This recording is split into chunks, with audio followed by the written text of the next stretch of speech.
Hello and welcome to Leadership Wednesday. I have the special privilege today to have a friend of mine, a colleague in sales with me. I have Marcus Cauchi with you from the UK, one of the most known sales trainers there. Good morning, Marcus. Good morning. Thank you for having me, Christian. Yeah, Marcus. A lot of people, especially in the UK, will know you. But for all of the others who don't know you, just give us a short introduction, what you're doing for life and how this may connect to our audience today. Okay, well, I specialize in helping technology companies achieve massive scale without taking on an army of mediocre salespeople or spending a fortune on advertising and marketing.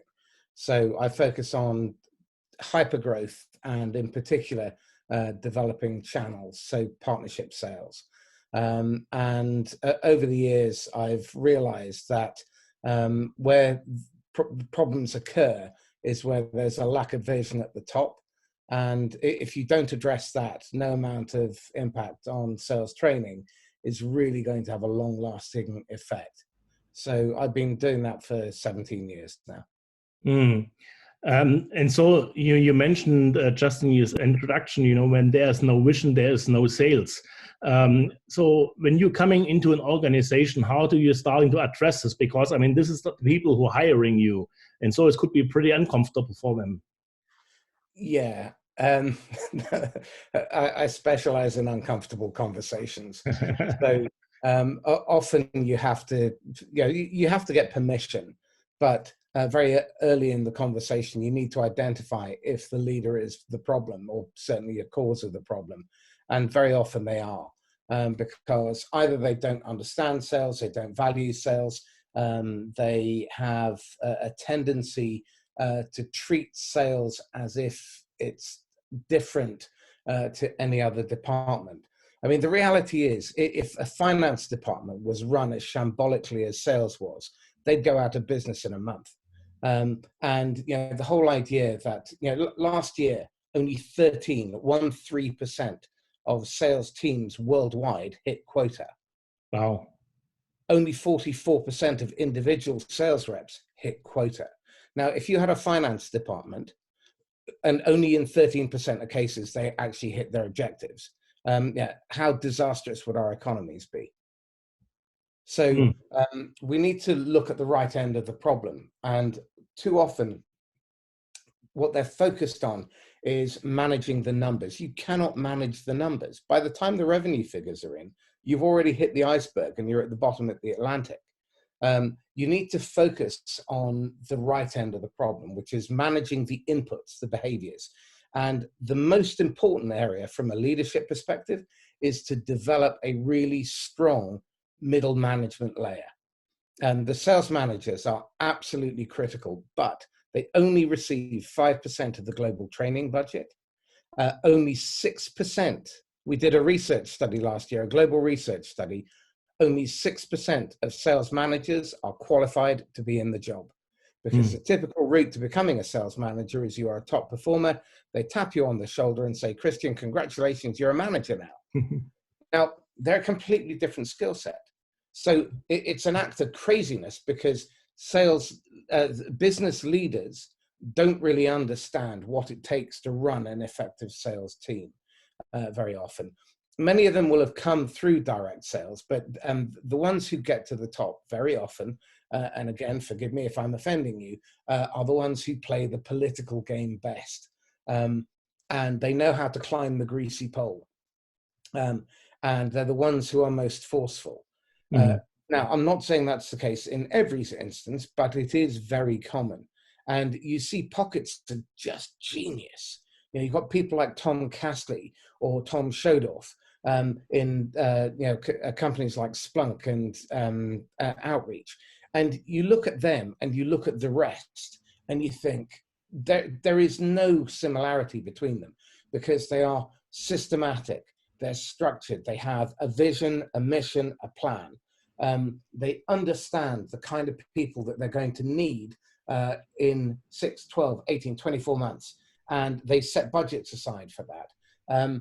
They train and develop people so that they have a career path and a runway to move into more senior sales positions or management. They have clear processes that enable them to manage and control everything from attraction of candidates, attraction of prospects, qualification, closing, onboarding, neutralizing objections, all of that kind of stuff, to accountability and firing. And then they have the measures that tell them exactly what's coming. So they focus on leading indicators rather than lagging indicators. Now, there is a massive difference between those sorts of leaders and managers and the majority, because the majority are reactive. They have a team of order takers, not salespeople, and their forecast is out of kilter with their actual performance. And so you get this roller coaster performance, which means that you're making decisions on bad data. You're having to save money for a rainy day just in case, because you don't know when whether the sales forecast can be relied upon, which means that you can't make good decisions. You can't work and plan for the long term. So those are some of the things that I'm seeing repeatedly. And now is the best opportunity for you to address that. Okay, now we are just in the beginning of a crisis, with the coronavirus.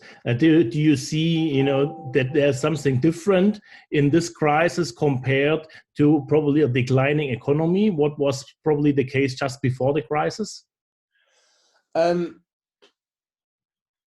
political? Okay, I think the UK in particular is in deep trouble. We're looking at a 15% reduction in GDP. About 6% of that is likely to be the fallout of Brexit, although given the lack of negotiations, maybe even worse. And the other, whatever it is, 9% will come through global recession. Now, in 2010, our economy dropped by 3%. So that gives you an idea of the scale. Now, in answer to your question, the really good salespeople have hardly taken a breath. What I've noticed with a lot of my clients is they are having their best month ever. I've seen people grow their sales 3,500% in the course of this period. 200% is not unusual for a lot of my clients. Now, the reason for this is they were doing the right things beforehand and they just carried on doing them. I see this as a great opportunity for business owners, business leaders, and managers to ask themselves this question.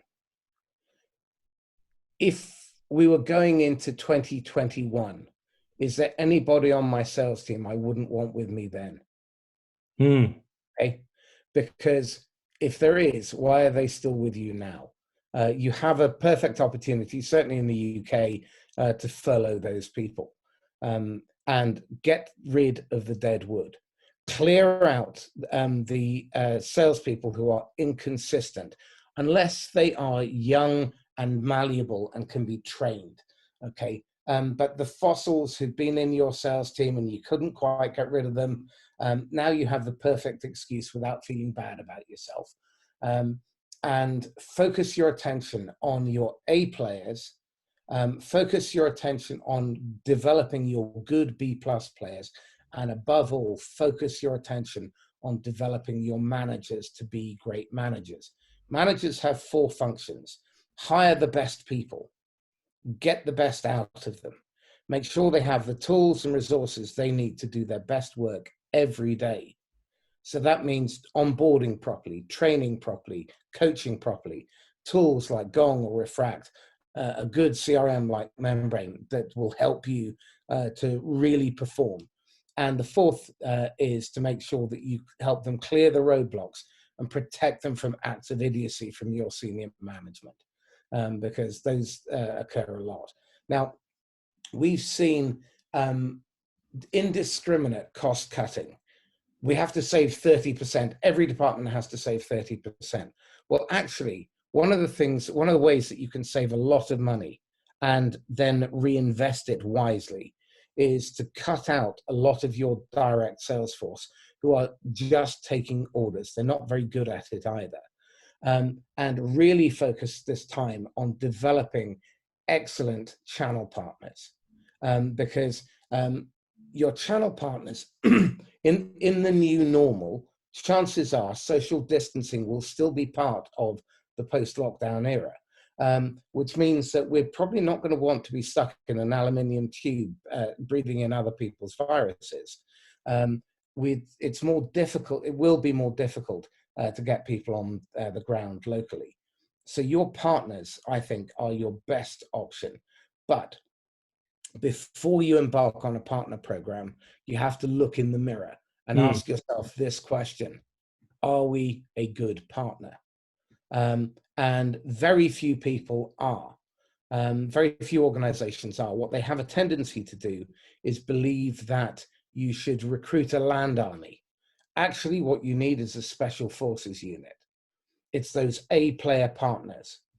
And there is something called Price's Law, which will help you to identify who you need to cull and who you need to focus on. Price's Law states that 50% of your production or profit will come from the square root of the number of people in your organization. So if you have 10 salespeople or 10 partners, chances are 3 will produce 50%. If you have 100 partners or 100 salespeople, then 10 will produce 50%. If you have 10,000, then 100 will produce 50%. And we see this in the field routinely. 2 to 4% of the partners produce 40 to 60% of the revenue. That's normal. So focus on your best bets. So, okay, that is a very interesting point, with the channel partners. So what would the role of the new sales department be in relation to this channel partners? Because, I mean, then they are not anymore in direct sales, but rather in a kind of a fostering relationship with the channel partners, right? Absolutely. Their first job is to recruit well.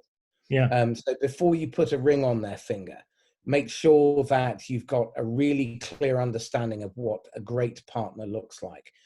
Does the CEO make most of the sales? Are they more technical than sales? Are they willing to allow you to train them as if they are your own salespeople?